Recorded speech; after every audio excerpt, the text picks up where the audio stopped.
स्वागत है आपका हमारे इस नए वीडियो में। आज हम क्लास 10 के बिहार बोर्ड के केमिस्ट्री के दूसरे चैप्टर को देखेंगे, जिसका नाम अम्ल भस्म तथा लवण है। ये केमिस्ट्री का दूसरा चैप्टर है, अम्ल भस्म तथा लवण। भारतीय भवन बुक का ये सब चैप्टर चल रहा है। एनसीईआरटी पढ़िए या भारतीय भवन पढ़िए, कोई भी आप बुक पढ़िए, टॉपिक एक ही रहेगा, जिसमें उसमें भी एक चैप्टर होगा अम्ल भस्म लवण जल, इसमें भी अम्ल भस्म लवण जल होता है, यानी अम्ल भस्म तथा लवण। इसमें हम पहला टॉपिक देखेंगे कि अम्ल क्या होता है, अम्ल क्या है। तो इसमें परिभाषा दिया था आरहेनियस ने इसका, तो उन्हीं के नाम से बोला जाता है कि आरहेनियस के अनुसार अम्ल वे पदार्थ हैं जो जल में घुलकर हाइड्रोजन आयन प्रदान करते हैं। मतलब कि वो जल में घुलकर H+ यानी हाइड्रोजन को मुक्त करेंगे। हाइड्रोजन आयन दो प्रकार के होते हैं, प्लस और माइनस दोनों, लेकिन यहाँ पे H+ मुक्त होगा। ये H पे प्लस क्यों होता है, Cl पे यहाँ माइनस क्यों, ये 2 माइनस क्यों, ये सब आपको चौथे चैप्टर में पढ़ना है, या क्लास 9th में आपको ही ये सब पढ़ना है। वहाँ आप लोग नहीं पढ़े हैं तो टेंशन ना लीजिए, चौथे चैप्टर में पूरा आप लोगों को पढ़ाई हो जाएगा। यहाँ अभी सिर्फ आप अम्ल देखेंगे और भस्म देखेंगे, कॉन्सेप्ट अम्ल भस्म का केवल देखेंगे। ये प्लस माइनस ये सब आप लोगों को इस पर ध्यान नहीं देना है। तो यहाँ पे परिभाषा है कि आरहेनियस के अनुसार अम्ल वे पदार्थ है जो जल में घुलकर हाइड्रोजन आयन प्रदान करते हैं। हाइड्रोजन आयन मतलब H+ प्रदान करते हैं। देख लीजिए HCl एक अम्ल है, इसको हम जल में घोलेंगे, जल में घोल रहे हैं तो यहाँ पे H+ निकल जाएगा और Cl- के रूप में अलग हो जाएगा, यानी कि हाइड्रोजन आयन मुक्त हो गया। यहाँ पे भी सेम H2SO4 एक अम्ल है, जिसको जल में डालेंगे तो H आयन मतलब H+ हाइड्रोजन आयन मुक्त हो जाएगा यहाँ से, और वो अलग हो जाएगा। आगे इसमें इसी तरह से एग्जाम्पल है HNO3, इसको डालेंगे जल में तो फिर उसमें से H+ हो जाएगा और NO3 पे माइनस निकल जाएगा। CH3COOH को भी जल में डालेंगे तो सेम वही प्रक्रिया होगा। HCl को हाइड्रोक्लोरिक अम्ल कहा जाता है, H2SO4 को सल्फ्यूरिक अम्ल कहा जाता है, HNO3 को नाइट्रिक अम्ल कहा जाता है, CH3COOH को कार्बोक्सिलिक अम्ल कहा जाता है।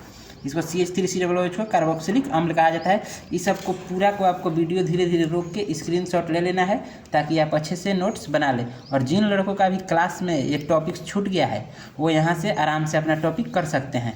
तो चलिए आगे देखते हैं इसमें हमारा क्या है। अब हम देखेंगे अम्ल के गुण। अम्ल के गुण क्या क्या होते हैं, तो अम्ल के गुण में हम लिख सकते हैं कि अम्ल का स्वाद खट्टा होता है। मतलब कोई भी अम्लीय पदार्थ रहेगा तो उसका स्वाद खट्टा रहेगा। इसमें दूसरा आपका है कि अम्ल धातु से अभिक्रिया करके हाइड्रोजन गैस मुक्त करते हैं, यानी अम्ल को धातु के साथ अगर रिएक्शन कराया जाए तो हाइड्रोजन गैस मुक्त होगा। अम्ल प्रायः विद्युत के सुचालक होते हैं, यानी कि अम्ल विद्युत के सुचालक होते हैं। उसके बाद इसमें लिख सकते हैं इसका टॉपिक कि अम्ल नीले लिटमस पत्र को लाल कर देता है, नीला को लाल कर देता है। तो ए से एसिड होता है तो एसिड ब्लू को रेड कर देगा, एसिड ब्लू को रेड कर देगा। ABR इसे दिमाग में आप डाल सकते हैं, क्योंकि सेम इसका उल्टा भस्म में होता है कि भस्म लाल लिटमस पत्र को नीला कर देता है, और यहाँ पे अम्ल नीले लिटमस पत्र को लाल कर रहा है। और जब भस्म पढ़ेंगे तो भस्म लाल को नीला कर देता है। इसलिए ये ट्रिक आपको याद रखना है कि एसिड का मतलब ए से एसिड होता है तो एसिड ब्लू को रेड बना देगा, एसिड ब्लू को रेड बना देगा। इसको आप स्क्रीनशॉट ले लेंगे। आगे चलते हैं, आगे हम देखेंगे और इसमें के जो इसका गुण है वो देख सकते हैं कि अम्ल भस्म से अभिक्रिया करके लवण और जल बनाता है, यानी कि अम्ल और भस्म का अभिक्रिया करेंगे तो लवण और जल बनेगा, जिसे उदासीनीकरण अभिक्रिया भी कहते हैं। ये फर्स्ट चैप्टर में आप लोग को पढ़ाई हो चुका है।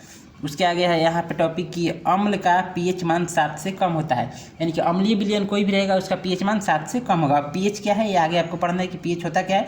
ये दरअसल माप करने के लिए होता है कि कोई भी पदार्थ की इसका कम pH है, क्षारीय है या अम्लीय है, वो बताता है इस pH स्केल पर। अब अम्ल के प्रकार देखेंगे। अम्ल के प्रकार, अम्ल 2 प्रकार के होते हैं, अम्ल 2 प्रकार के होते हैं। पहला है उसमें प्रबल अम्ल।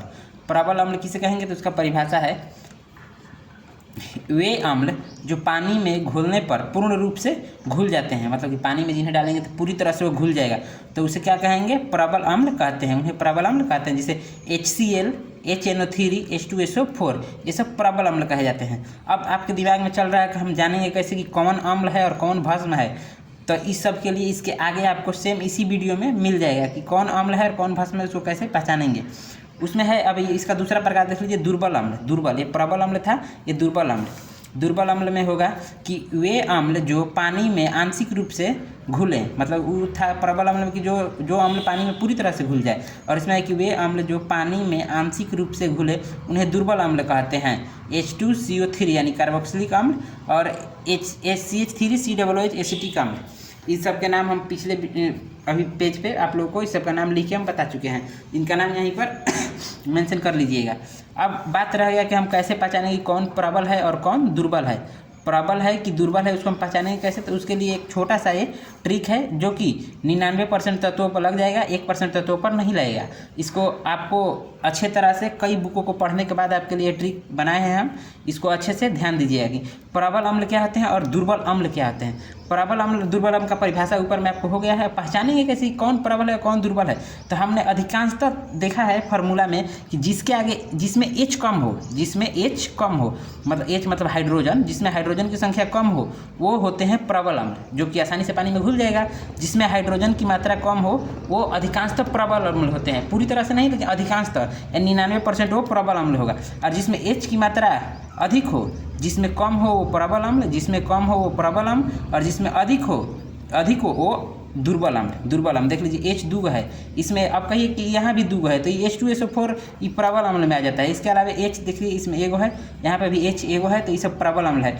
इसमें देखिएगा तो H2CO3 इसमें दूगो H हो गया, H3COOH इसमें 3 गो, यहाँ पर एक, यहाँ पे 4 गो हो गया। तो ये सब जिसमें हाइड्रोजन की मात्रा अधिक है उसे आपको सीधे मार देना है दुर्बल अम्ल। एग्जाम में 1 नंबर के क्वेश्चन में आता है कि निम्न में से कौन प्रबल है या कौन दुर्बल है, तो आपको इसी तरीके से बता देना है। इसके साथ आप ये भी याद रख सकते हैं कि जिसमें कार्बन हो उसे दुर्बल अम्ल कहते हैं, मतलब कि जहाँ कार्बन दिख गया वो उससे दुर्बल अम्ल मार देना। जैसे यहाँ पे देखिए कार्बन है CH3, इसमें कार्बन है हाइड्रोजन है, यहाँ पे ये कार्बन नहीं है Cl है यानी क्लोरीन है, तो ये प्रबल हो जाएगा। जिसमें कार्बन दिख गया मार दीजिए कि वो दुर्बल अम्ल है।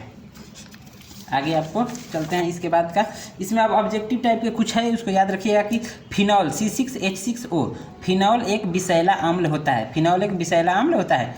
HNO3 यह एक विस्फोटक अम्ल है कि HNO3 कैसा अम्ल है, तो यह एक विस्फोटक अम्ल है। H2SO4 यानी H2SO4 का उपयोग बैटरी के रूप में या बैटरी में किया जाता है। यह एक संक्षारक अम्ल है, यह एक संक्षारक अम्ल है। जैसे कि आप H2SO4 सल्फ्यूरिक अम्ल जानते ही हैं कि बैटरी में होता है और ये बहुत खतरनाक अम्ल होता है, अगर हाथ पर गिर जाए तो हाथ जल भी सकता है। अम्ल खतरनाक होते ही हैं। एक क्वेश्चन आप पहले चैप्टर में पढ़े होंगे कि अम्ल को जल में डाला जाता है तो उसे सावधानीपूर्वक क्यों डाला जाता है, तो ये क्वेश्चन आपको पहले चैप्टर में हो गया है, आप इसको देखते चलिएगा। अब हम पढ़ेंगे भस्म के बारे में कि भस्म क्या होते हैं। अम्ल हो गया, अम्ल के लिए उतना काफ़ी है, उससे अधिक कभी भी आपके 10 क्लास के एग्जाम में नहीं पूछेगा अम्ल में। अब ये रह गया आपका भस्म। भस्म का परिभाषा देखिए कि आरहेनियस के अनुसार भस्म वे पदार्थ हैं जो जल में घुलकर हाइड्रोक्साइड आयन यानी कि OH-, हाइड्रोक्साइड का मतलब OH- प्रदान करते हैं। उसमें हाइड्रोजन प्लस होता था, इसमें OH- होगा। आरहेनियस के अनुसार भस्म वे पदार्थ हैं जो जल में घुलकर हाइड्रोक्साइड आयन प्रदान करते हैं। एग्जाम्पल में देख लीजिए NaOH है, NaOH को सोडियम हाइड्रोक्साइड कहा जाता है, जिसे अगर जल में हम डालेंगे तो सोडियम प्लस हो जाएगा और OH पे माइनस, यहाँ पे देखिए OH- प्रदान करते हैं या OH- प्रदान कर रहे हैं ना, जल में डालेंगे तो ये रिएक्शन हो जाएगा। अब KOH है पोटेशियम हाइड्रोक्साइड, पोटेशियम हाइड्रोक्साइड को अगर हम जल में डालेंगे तो यहाँ से पोटेशियम बाहर प्लस हो जाएगा और OH पे माइनस हो जाएगा यानी हाइड्रोक्साइड आयन निकल जाएगा। उसके बाद देखिए ammonium hydroxide NH4OH ammonium hydroxide, इसको जल में डालेंगे तो यहाँ से आपको NH4 पे प्लस मिल जाएगा और OH पे माइनस निकल जाएगा। उसके आगे आपको एक CaOH का होल 2 यानी कैल्शियम हाइड्रोक्साइड, इसको भी जल में डालेंगे तो कैल्शियम पे प्लस निकल जाएगा और OH पे माइनस। ये 2 क्यों है, क्योंकि समीकरण संतुलित नहीं है, इसे संतुलित किए हैं। अगर आपको समीकरण संतुलित करने नहीं आता है तो कमेंट में बता सकते हैं, उसके लिए आपको अलग वीडियो मिल जाएगा। बाकी वो पहले का चैप्टर में ये हो चुका है, क्लास में भी जिन लड़कों का छूटा है वो बता सकते हैं, यहाँ पे आपको मिल जाएगा। बाकी क्लास में ये सब संतुलित करना हम कई बार बता चुके हैं और बीच बीच में एग्जाम्पल में भी संतुलित करवाते रहते हैं। ये सब इसका ये फार्मूला का यहाँ पे हम नाम लिख दिए हैं, स्क्रीनशॉट लेके ये सब लिख लीजिएगा कि NaOH क्या होता है, सोडियम हाइड्रोक्साइड है, इसी को कास्टिक सोडा बोला जाता है। KOH है यानी पोटेशियम हाइड्रोक्साइड, NH4OH यानी अमोनियम हाइड्रोक्साइड है, CaOH का होल 2 है कैल्शियम हाइड्रोक्साइड। ये सब चीज़ों को आपको वीडियो रोक के या ऐसे भी स्क्रीनशॉट लेकर एक प्रॉपर नोट्स बना लेना है, ताकि आप जब लास्ट एग्ज़ाम चले, आपका एग्ज़ाम का जब परीक्षा हो तो उसमें आप इस नोट्स को पढ़कर अच्छे अंक ला सकें। तो वीडियो रोक के और आपको स्क्रीनशॉट ले लेना है। अगला टॉपिक की ओर चलते हैं। अब है कि भस्म के गुण या क्षार के गुण। भस्म कहिए या क्षार एक ही होता है, भस्म या क्षार एक ही होता है। जैसे हमने यहाँ पे बताया था आपको कि अम्ल क्या है, अम्ल के बाद हमने आपको बताया कि अम्ल के गुण, उसी तरह से अभी हमने आपको बताया कि भस्म क्या है, अब भस्म क्या है के बाद अब चल रहे हैं भस्म के गुण पर। तो भस्म के क्या क्या गुण है वे देखिए। जिससे अम्ल में होता था कि अम्ल का स्वाद खट्टा होता था, लेकिन यहाँ भस्म है तो भस्म के स्वाद कड़वे होते हैं। अम्ल में हम पढ़े थे कि अम्ल का स्वाद खट्टा होता है, यहाँ भस्म के स्वाद कड़वे होते हैं। यह जल में घुलकर OH आयन प्रदान करता है, इसे आयन ही बोला जाएगा, माइनस है तो हाइड्रोक्साइड आयन, माइनस के लिए नाम नहीं लेना है, बस इसे बोल देना है कि OH आयन प्रदान करते हैं। यह जल में घुलकर OH आयन प्रदान करते हैं, यानी हाइड्रोक्साइड आयन प्रदान करते हैं। और वो अम्ल वाले में था कि वो जल में घुलकर हाइड्रोजन आयन प्रदान करता था। आगे है इसमें भस्म में कि भस्म भी विद्युत के सुचालक होते हैं, अम्ल भी विद्युत के सुचालक होते हैं, भस्म भी प्राय विद्युत के सुचालक होते हैं। सब सुचालक नहीं होते हैं, कुछ कुछ अपवाद होते हैं। आगे देखिए, अम्ल में हम पढ़े थे कि अम्ल नीले लिटमस को लाल कर दे रहा था, और भस्म यहाँ पे देखेंगे कि भस्म लाल लिटमस पत्र को लाल कर देता है। नहीं सॉरी फिर से, भस्म लाल लिटमस पत्र को नीला कर देता है, भस्म लाल लिटमस पत्र को नीला कर देता है, और अम्ल नीले लिटमस पत्र को लाल करता था। यहाँ भस्म है तो भस्म लाल लिटमस पत्र को नीला कर देता है। अब देखिए, इसका pH मान 7 से अधिक होता है, यानी भस्म का pH मान 7 से अधिक होता है। और अम्ल में सेम यही था कि अम्ल का pH मान 7 से कम था, और भस्म का pH मान 7 से अधिक होता है। आगे है इसमें कि यह अम्ल से अभिक्रिया करके उसे उदासीन कर देता है। अम्ल भी भस्म से अभिक्रिया करके उसे उदासीन कर देता है, और भस्म भी अम्ल से अभिक्रिया करके उसे उदासीन कर देता है। अब देखेंगे कि भस्म का प्रकार, जैसे हमने यहाँ पर देखा है अभी कि अम्ल के प्रकार हम देख चुके हैं, तो 2 प्रकार के होते हैं। तो सेम भस्म में भी ऐसा ही होता है कि भस्म के प्रकार, तो भस्म के 2 प्रकार होते हैं। यहाँ पे भस्म के प्रकार, तो भस्म के 2 प्रकार होते हैं, यानी भस्म 2 प्रकार के होते हैं। इसमें भी प्रबल भस्म और दुर्बल भस्म। पहले प्रबल भस्म देख रहे हैं कि वे भस्म जो जल में घुलकर काफ़ी मात्रा में हाइड्रोक्साइड आयन प्रदान करते हैं, उन्हें प्रबल भस्म कहते हैं। मतलब कि वे भस्म जो जल में घुलकर पूरी तरह से यानी काफ़ी अधिक मात्रा में हाइड्रोक्साइड आयन प्रदान करेंगे, उन्हें प्रबल भस्म कहते हैं। एग्जाम्पल में आप लिख सकते हैं NaOH और KOH। अब इसी में दूसरा इसका परिभाषा है दुर्बल भस्म। ये क्या लिखा है अभी हम आप लोगों को बता रहे हैं, पहले परिभाषा देख लीजिए कि दुर्बल भस्म क्या होते हैं। तो दुर्बल भस्म में हम बोल सकते हैं कि वे भस्म जो जल में आंशिक रूप से, ये पूर्ण रूप से घूम रहा था और काफ़ी मात्रा में निकल रहा था, लेकिन यहाँ पर वे भस्म जो जल में आंशिक रूप से घुलकर हाइड्रोक्साइड आयन प्रदान करते हैं, वे दुर्बल भस्म कहलाते हैं। इसमें था कि वे भस्म जो जल में घुलकर काफ़ी मात्रा में हाइड्रोक्साइड आयन प्रदान करें, और ये आंशिक रूप से घुलकर हाइड्रोक्साइड आयन प्रदान करेंगे, तो उन्हें दुर्बल भस्म कहेंगे। एग्जाम्पल में NH4OH देख सकते हैं, MgOH का होल टॉय देख सकते हैं, CaOH का होल टॉय देख सकते हैं। इसमें भी पहचानने का 2 तरीका है कि प्रबल भस्म कौन है, दुर्बल भस्म कौन है, कैसे पहचानेंगे। तो जिसमें OH कम हो, जिसमें OH यानी hydroxide ion, OH hydroxide ion की मात्रा कम हो, वो क्या हो जाएंगे, प्रबल भस्म। देखिए OH इसमें बस एक गो दिख रहा है, OH इसमें एक गो दिख रहा है। और वहीं दुर्बल भस्म में देखेंगे ना, जिसमें OH अधिक हो, यहाँ पे देखिए ना, आप देख सकते हैं यहाँ पे कि OH है, OH अधिक है, यहाँ पे 2 है, यहाँ पे भी 2 है, और यहाँ पे OH एक ही दिख रहा होगा, लेकिन ये दुर्बल भस्म होता है। तो हम आपको कहें ना कि कुछ कुछ अपवाद भी होते हैं, 99% पर लगेगा, 1-2 में ये मिस कर सकता है। तो आपको आगे का टॉपिक है आपका कि अम्ल और भस्म में पहचान। अम्ल भस्म, अभी तक हम आपको बताए हैं कि अम्ल में ही कैसे पहचानेंगे कौन प्रबल है और कौन दुर्बल है। अम्ल में ही पहचान हम बताए थे, पहचान, अंतर नहीं है, ये पहचान है, अंतर नहीं पहचान की। अम्ल क्या होता है, भस्म मतलब कि प्रबल अम्ल और दुर्बल अम्ल क्या होते हैं, इनमें पहचान। फिर हमने आपको बताया कि पहचान के रूप में ये 2 चीज़ हमने आपको बताया कि प्रबल भस्म और दुर्बल भस्म में कैसे पहचान करेंगे कि कौन प्रबल है और कौन दुर्बल भस्म है। अब हम आपको बताने जा रहे हैं कि अम्ल कौन होता है और भस्म कौन होता है।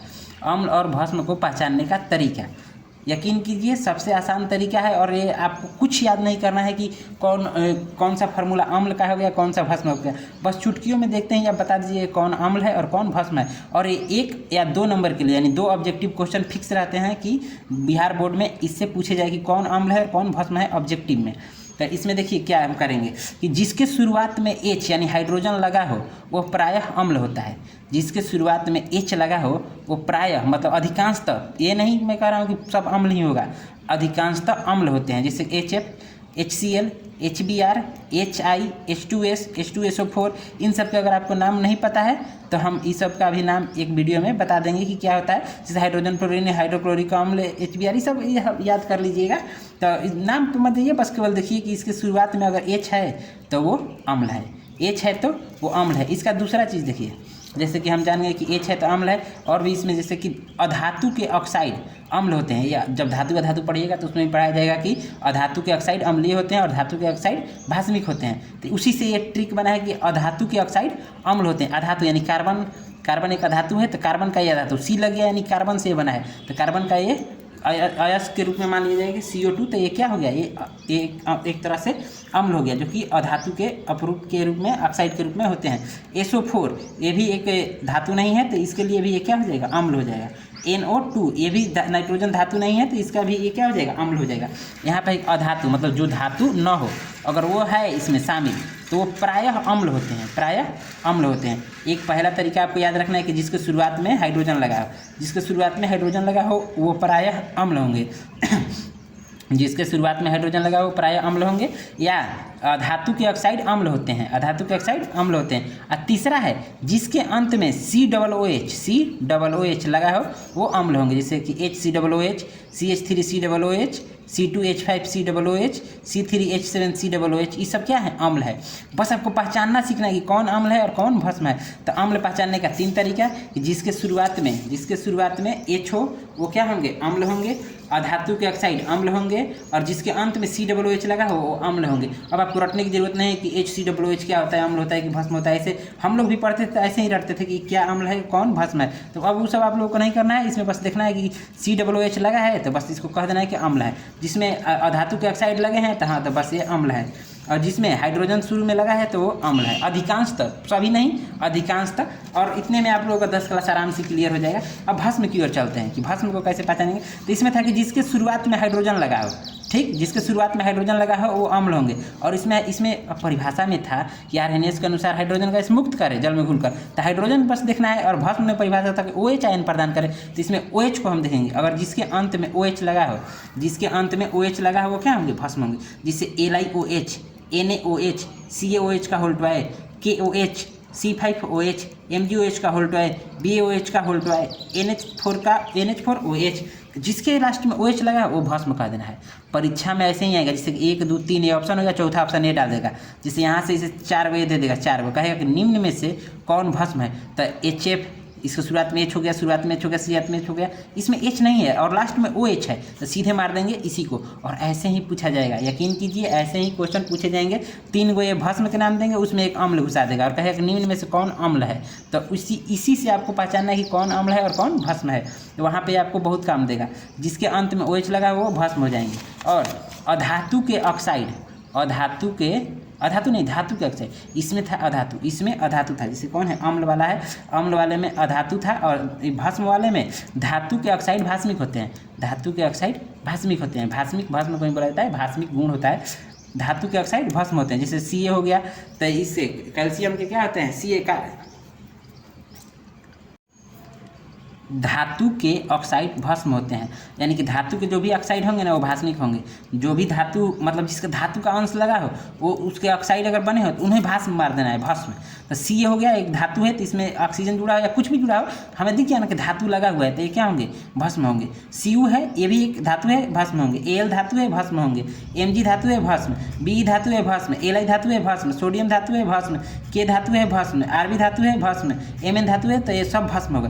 भस्म पहचानने का 2 तरीका, जिसके अंत में OH लगा हो और OH ना लगा हो तो दूसरा रूल ये कहता है कि धातु के ऑक्साइड होने चाहिए। यानी जिसमें धातु लगा हो, यानी कि कैल्शियम में धातु हो गया, Cu धातु हो गया, एल्युमिनियम धातु हो गया, जिसमें धातु के ऑक्साइड जुड़े हों या अंत में OH जुटे हो तो वो क्या होंगे, वो भस्म हो जाएंगे। और अम्ल में सिंपल, जिसके शुरुआत में H हो यानी हाइड्रोजन हो, या धातु के अयस्क हो, धातु के अयस्क या ऑक्साइड वे हो, या जिनके अंत में COOH लगा हो। तो ये हुआ आपको अम्ल और भस्म पहचानने का तरीका।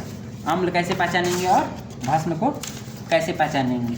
आपको अगर ये वीडियो पसंद आया और ये नोट्स आपके कुछ काम लायक हैं तो आप वीडियो को देखें और सब्सक्राइब जरूर करें। और जो लोग नए हैं सब्सक्राइब अवश्य करें। वीडियो पसंद आए तो लाइक भी करें और सब्सक्राइब तो अवश्य करें। वीडियो न पसंद है या कुछ डाउट हो तो वीडियो के कमेंट में बता सकते हैं। जिनको वीडियो न पसंद है वो डिसलाइक करके अपनी प्रतिक्रिया दे सकते हैं, और जिनको पसंद है सब्सक्राइब कर देना है। सब्सक्राइब करने के कोई चार्ज नहीं लगते हैं, फ्री होता है, तो उसे बटन को आपको दबा देना है। मिलेंगे अगले वीडियो में, तब तक के लिए धन्यवाद।